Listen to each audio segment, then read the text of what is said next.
पुण्यं न पापं न सौख्यं न दुःखं न मन्त्रो न तीर्थं न वेदा न यज्ञः अहं भोजनन्नैव भोज्यं न भोक्ता चिदानन्दवद् सर्वेन्द्रियाणां न चासङ्गतं नैव मुक्तिर्न मे चिदानन्दरूपः शिवोऽहं शिवोऽहं चिदानन्दरूपः शिवोऽहं शिवोऽहं चिदानन्दरूपः शिवोऽहं शिवोऽहं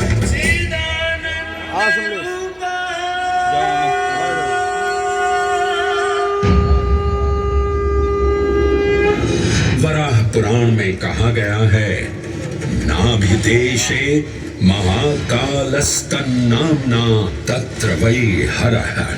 अर्थात नाभिदेश उज्जैन में स्थित भगवान महाकालेश्वर तीनों लोकों में पूजनीय हैं।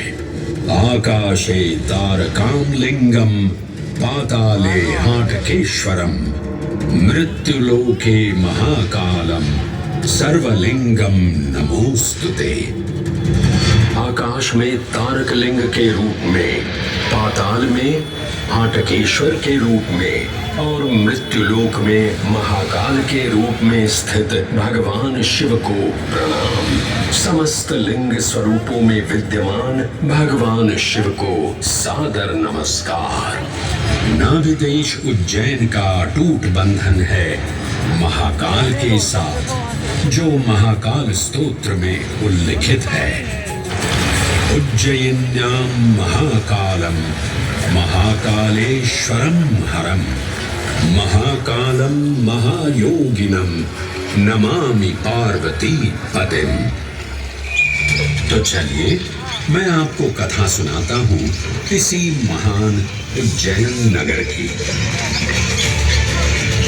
उज्जैन, जिसे संस्कृत साहित्य में अवंतिका, विशाला, कुशस्थली, पद्मावती, कनकशृंगा, स्वर्णशृंगा, प्रतिकल्पा, कुमुदवती और अमरावती के नाम से पुकारा गया।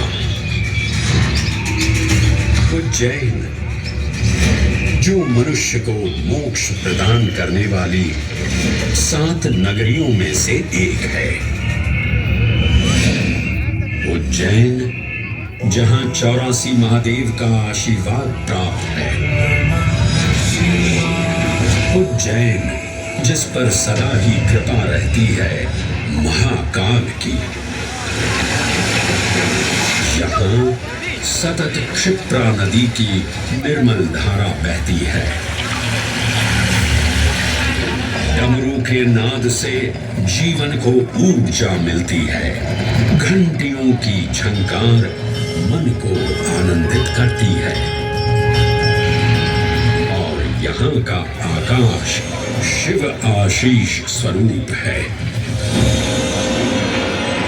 श्मशान ऊषर क्षेत्र पीठम तु मनमेव च पंचकत्र न लभ्यते महाकाल पुरद्दते। अर्थात यहाँ पर श्मशान, ऊषर यानी अनुपजाऊ भूमि, क्षेत्र अर्थात पवित्र भूमि, पीठ यानी शक्ति स्थान और मन अर्थात आध्यात्मिक शांति का स्थल, पांचों एक ही स्थान पर उपलब्ध हैं।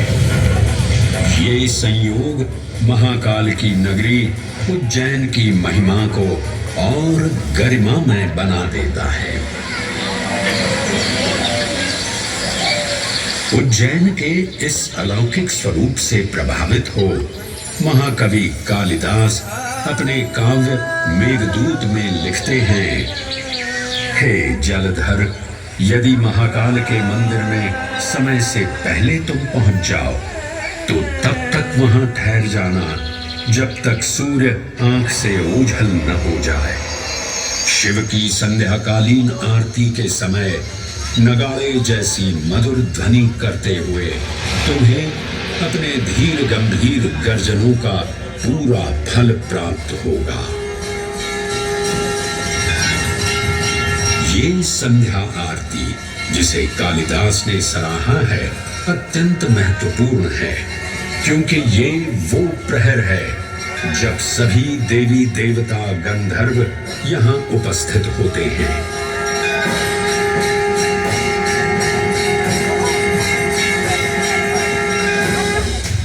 उज्जैन की महिमा अद्वितीय है।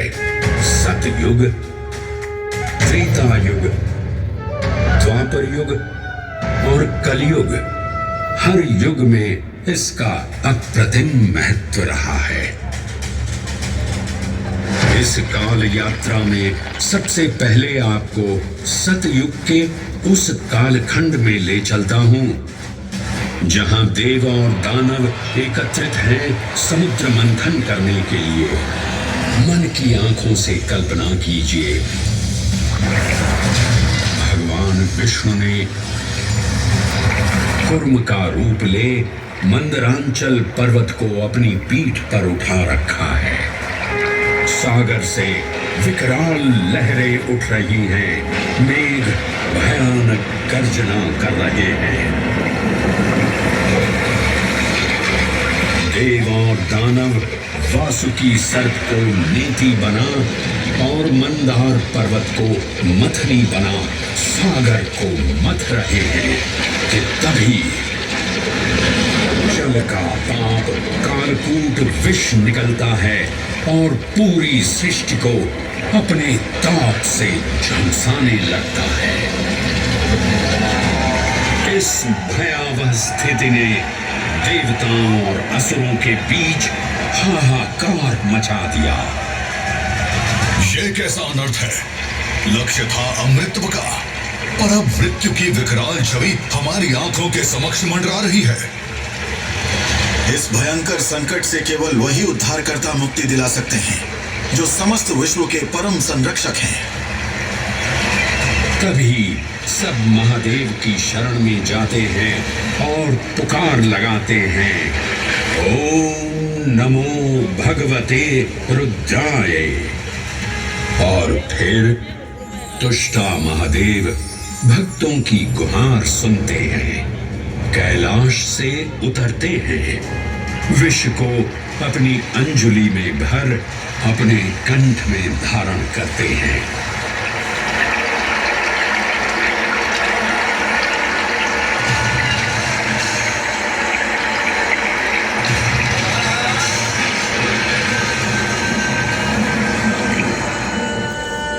अंततो गत्वा सागर मंथन से अमृत कलश प्रकट होता है। जैसे ही अमृत प्रकट हुआ, दानवों ने इसे केवल अपने आधिपत्य में लेने की आकांक्षा प्रकट की और संघर्ष छिड़ गया। आज यदि हम इस अमृत को प्राप्त कर सकें, तो हम देवताओं पर हमेशा के लिए प्रभुत्व स्थापित कर पाएंगे। अमृत अपात्र हाथों में ना जा पाए, क्योंकि ये अपनी शक्ति का असीम दुरुपयोग करेंगे। इस अराजकता के परिणाम स्वरूप अमृत की कुछ बूंदें छलकी और पृथ्वी तक पहुंच गई। 4 स्थलों पर स्पर्श हुआ इन बूंदों का, हरिद्वार, प्रयागराज, नासिक और उज्जैन। अमृत की इन्हीं बूंदों के कारण उज्जैन में हर 12 वर्ष पर कुंभ सिंहस्थ मेले का आयोजन होता है। भगवान शिव की लीला देखिए, लोक कल्याण के लिए स्वयं विषपान किया और अपनी नगरी पर अमृत वर्षा करवाई।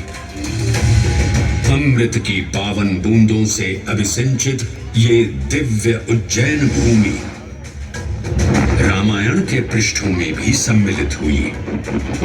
सतयुग के बाद त्रेता युग में माता सीता की खोज में वानर सेना का यहाँ आगमन हुआ।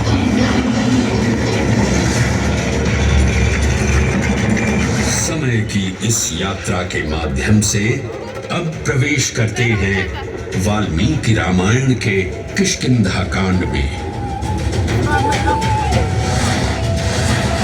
जब वानर राजा सुग्रीव अपने यूथपतियों से सभी प्रमुख स्थानों पर जाने के लिए कहते हैं और उन्हें अवंती नगर यानी उज्जैन जाने का आदेश भी देते हैं।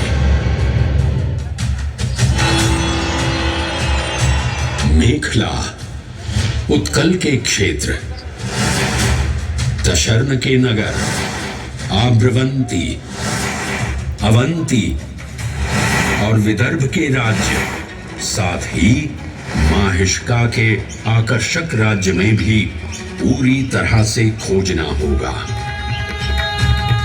एक युग भगवान विष्णु के राम अवतार से संपृक्त और अगला युग उन्हीं के एक और दिव्य अवतार से समरस होना, ये अद्वितीय संगम केवल उज्जैन में ही संभव था।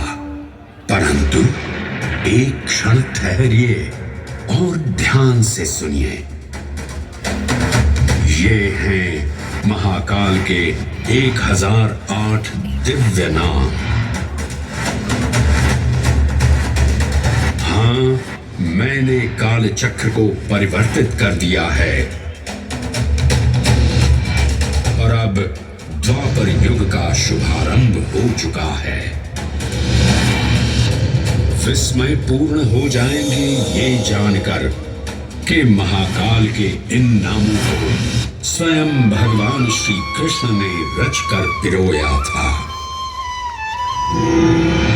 महाकाल सहस्रनामावली की ये अद्भुत रचना उस समय की है जब योगेश्वर कृष्ण, उनके मित्र सुदामा और शेषावतार बलराम ने अवंती नगरी में स्थित सांदीपनी ऋषि के आश्रम में वेद, वेदांत दर्शन और शस्त्र विद्या की शिक्षा ग्रहण की थी।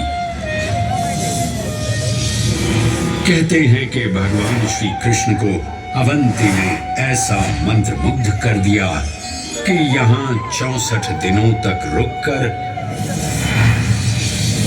उन्होंने 64 विद्याएं और 14 कलाओं का ज्ञान लिया।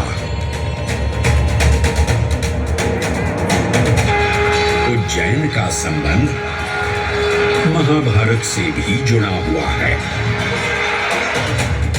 इस महान महाकाव्य के वन पर्व में उल्लेख किया गया है कि महाकालेश्वर मंदिर में स्थित कोटि तीर्थ जल का स्पर्श मात्र करने से अश्वमेध यज्ञ के समान फल प्राप्त होता था। और फिर परिवर्तन की इस अनवरत धारा ने एक नई कहानी लिखी।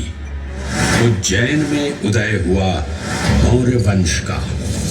सम्राट बिंदुसार ने अपने पुत्र अशोक को उज्जैन का राज्यपाल बनाया और समय के साथ अशोक के शासनकाल में धर्म का विस्तार हुआ। मौर्य वंश के पश्चात विभिन्न राजवंशों, सम्राटों और नरेशों ने उज्जैन की सेवा की। उनमें से प्रमुख मालवागण और फिर गुप्त वंश ने यहाँ राज कर इसके वैभव में वृद्धि की। उज्जैन ने अपने भव्य तेज से जहाँ महात्माओं और शासकों को आकर्षित किया, वहीं इस नगर पर आतताइयों की दृष्टि भी पड़ी।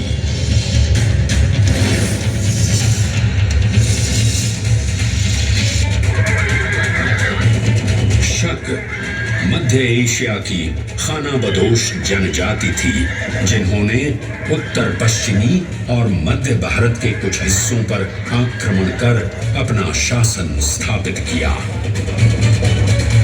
ईसा पूर्व प्रथम शताब्दी में जब भारत शकों के अत्याचार से त्रस्त था, तब उन शकों ने उज्जैन पर भी कब्जा कर लिया और फिर उज्जैन में उदय हुआ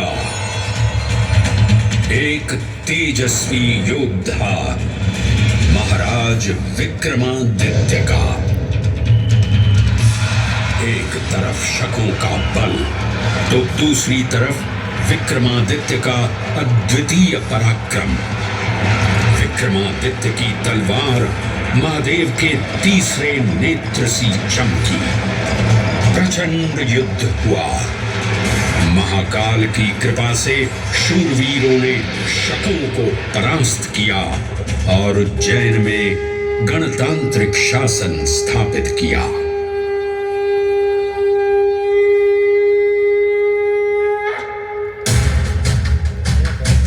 इन्हीं महाबली विक्रमादित्य की राज्यसभा महाकाल मंदिर में ही प्रतिष्ठापित थी। आज भी इस मंदिर की घंटियों में विक्रमादित्य की वीरता और शौर्य की प्रतिध्वनि गुंजायमान होती है। राजा विक्रमादित्य और शकों के मध्य हुए युद्ध ने उज्जैन को काल चक्र से अभिन्न रूप से जोड़ दिया, क्योंकि जिस दिन उनको विजय प्राप्त हुई उस गौरवशाली उपलब्धि के सम्मान में एक नवीन पंचांग का शुभारंभ किया गया, विक्रम संवत पंचांग। आज भी कई हिंदू पर्व और धार्मिक अनुष्ठान विक्रम संवत पर आधारित हैं।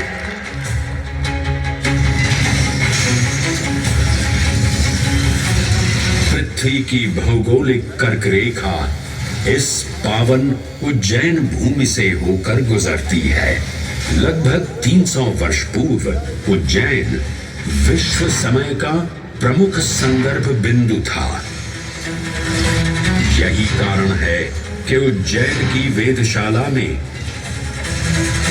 वराहमिहिर, आदित्य दास, ब्रह्मगुप्त, आर्यभट्ट और भास्कराचार्य जैसे महान विद्वान अनुसंधान और अध्ययन में तल्लीन रहते थे। खगोल शास्त्र का केंद्र, महाकालेश्वर का आवास, जगत गुरु कृष्ण की नगरी, विक्रमादित्य का राज। जयति जय उज्जैनी, वैभवशालिनी नगरी उज्जैन।